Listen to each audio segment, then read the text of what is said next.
Assalamualaikum warahmatullahi wabarakatuh. Perkenalkan, nama saya Naufal Hanif Dolian, NPM 2321020088, jurusan Hukum Tata Negara. Di sini saya akan menjabarkan makalah kelompok 1 yang berjudul Ruang Lingkup Hukum Acara Perdata. Sebelumnya terima kasih kepada dosen pengampu mata kuliah Hukum Acara Perdata dan Pengadilan Agama, Bapak Dr. Muhammad Irfan SHI, MSc. Baiklah, dari hukum acara perdata atau yang sering juga disebut hukum perdata formal adalah sekumpulan peraturan yang membuat bagaimana caranya orang bertindak di pengadilan, bagaimana caranya pihak yang terserang kepentingannya mempertahankan diri, bagaimana hakim bertindak sekaligus memutus perkara dengan adil, bagaimana melaksanakan keputusan hakim yang bertujuan agar hak dan kewajiban yang telah diatur dalam hukum perdata material itu dapat berjalan dengan semestinya sehingga terwujud tegaknya hukum dan keadilan. Dengan demikian, kedudukan hukum acara perdata menjadi amat penting. Keberadaan hukum acara perdata yang merupakan warisan pemerintah Hindia Belanda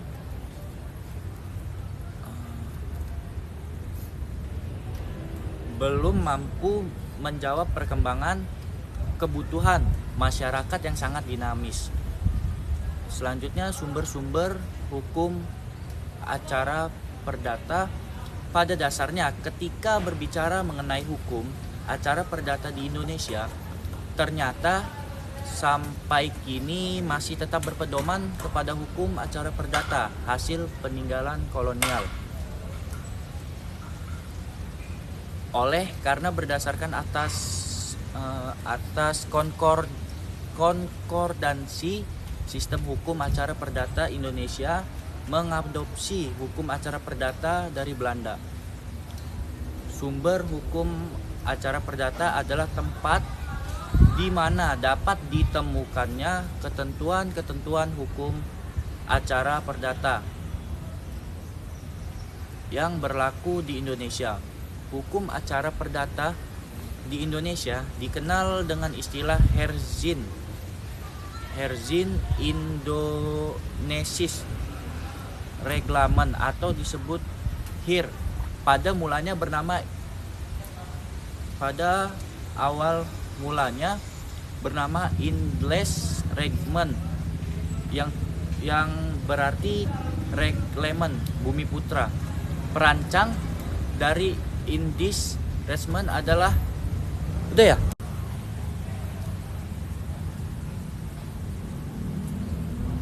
tahap selanjutnya, Whiskers berhasil mengajukan sebuah rancangan aturan acara perdata dan acara pidana yang terdiri dari 432 pasal.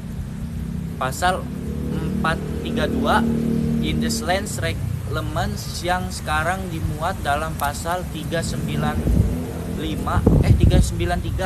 Herzin Indonesis Reglement memuat ketentuan dalam hal mengadili perkara di muka pengadilan bagi golongan bumi putra itu tidak boleh dipakai bentuk-bentuk acara yang melebihi atau lain daripada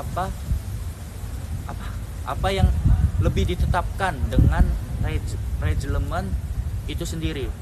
Terus ada asas kesamaan atau dalam proses peradilan kedua belah pihak harus diperlakukan secara adil dan diberi kesempatan yang sama dalam membela kepentingan masing-masing. Asas ini menghendaki adanya keseimbangan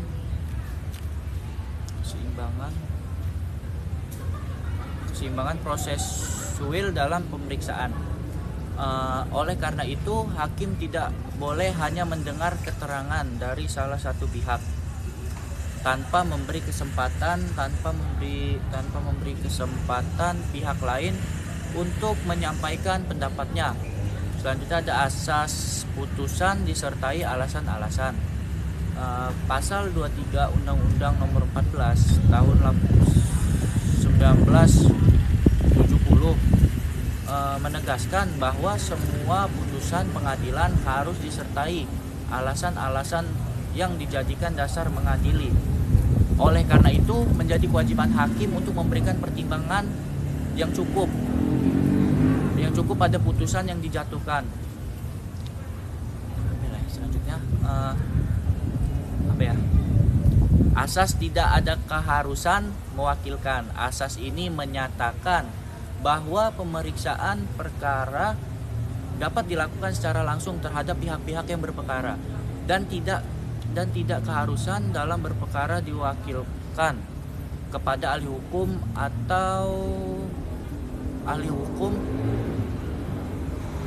atau pengacaranya.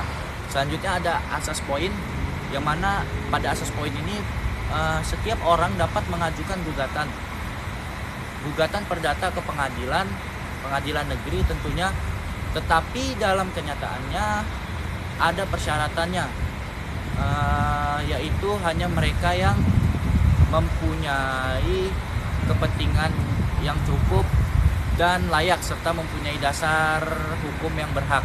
Dari penjelasan di atas dapat saya simpulkan bahwa ruang lingkup hukum acara perdata itu ada 4.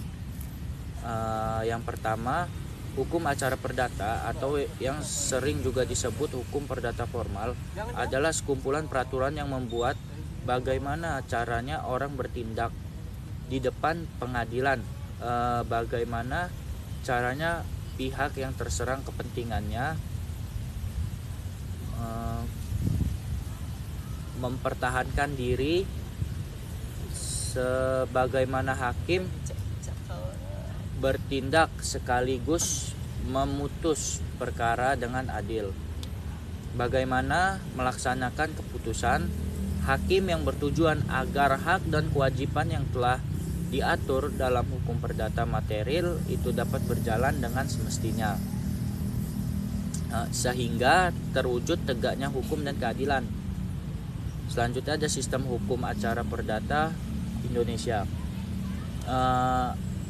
Sistem hukum acara perdata Indonesia mengadopsi hukum acara perdata dari Belanda. Sumber hukum acara perdata adalah tempat di mana dapat ditemukannya ketentuan-ketentuan hukum acara perdata yang berlaku di Indonesia. Ketiga, IR merupakan warisan kolonial Belanda, hingga kini masih berlaku dalam hukum acara perdata Indonesia. Meskipun sifatnya sudah banyak dilengkapi dan diperkaya oleh praktik peradilan serta aturan Mahkamah Agung.